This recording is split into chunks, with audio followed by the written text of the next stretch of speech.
গরমের দিনে মাছের পাতলা ঝোল খেতে কিন্তু দারুণ হয়। আর এই মাছের পাতলা ঝোলটাই আজ আমরা লাউ দিয়ে বানিয়ে দেখাবো।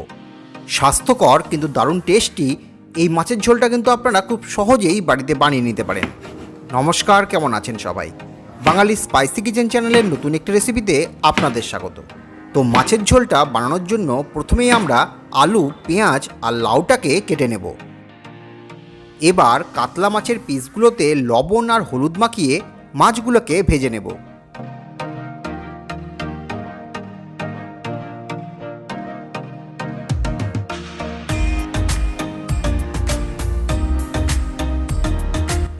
মাছগুলো ভাজা হয়ে গেলে কেটে রাখা আলুগুলোকে আমরা ভেজে নেব।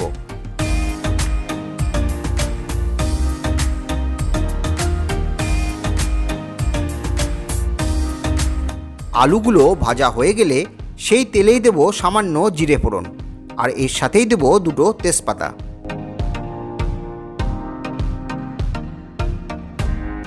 জিরে ফোড়নটা ভালো করে ভাজা হলে কেটে রাখা পেঁয়াজগুলোকে একটু লাল করে ভেজে নেব।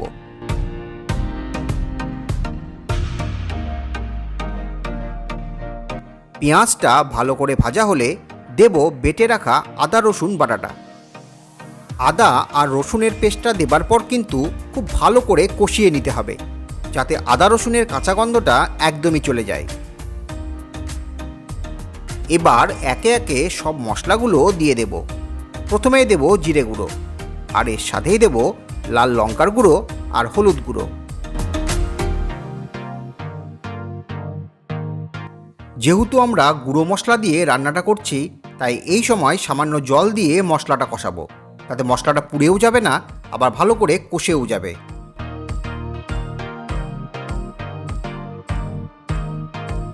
মশলাটা ভালো করে কষে গেলে দিয়ে দেব ভেজে রাখা আলুগুলো। এবার আলুগুলোকে মশলার সাথে খুব ভালো করে কষিয়ে নিতে হবে।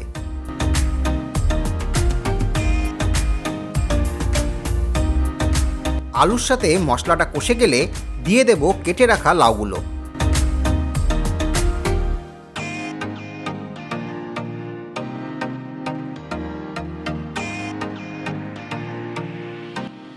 আমরা কিন্তু এখনো লবণ দিইনি, তাই এই সময় দিয়ে দেব স্বাদ মতো লবণ।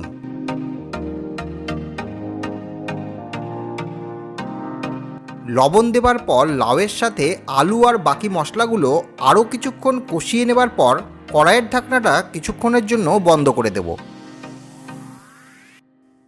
এইভাবে হিটটাকে মিডিয়ামে রেখে কড়াইয়ের ঢাকনাটা কিছুক্ষণ বন্ধ করে দিলে লাউ আর আলুগুলো মশলার সাথে একদম ঠিকঠাকভাবে কষে যাবে। এইবার ঝোলের জন্য দিতে হবে প্রয়োজন মতো জল। জলটা দেবার পর কড়াইয়ের ঢাকনাটা আরও কিছুক্ষণের জন্য বন্ধ করে দেব। ঝোলটা ফুটে উঠলে দিয়ে দিতে হবে ভেজে রাখা মাছগুলো। এবার একদম শেষে দেব 1 চামচ মতো গরম মশলা। গরম মশলা দেবার পর আরও 1 মিনিট মতো ফুটিয়ে নিলেই রেডি হয়ে যাবে লাউ আর মাছের এই পাতলা ঝোলটা। তো আজকের রেসিপিটা আপনাদের কেমন লাগলো তা কিন্তু কমেন্ট বক্সে জানাতে ভুলবেন না। আর ভালো লাগলে একটা লাইক ও শেয়ার অবশ্যই করবেন। তবে আজ এতটুকুই, দেখা হচ্ছে নেক্সট কোনো রেসিপিতে। ভালো থাকবেন।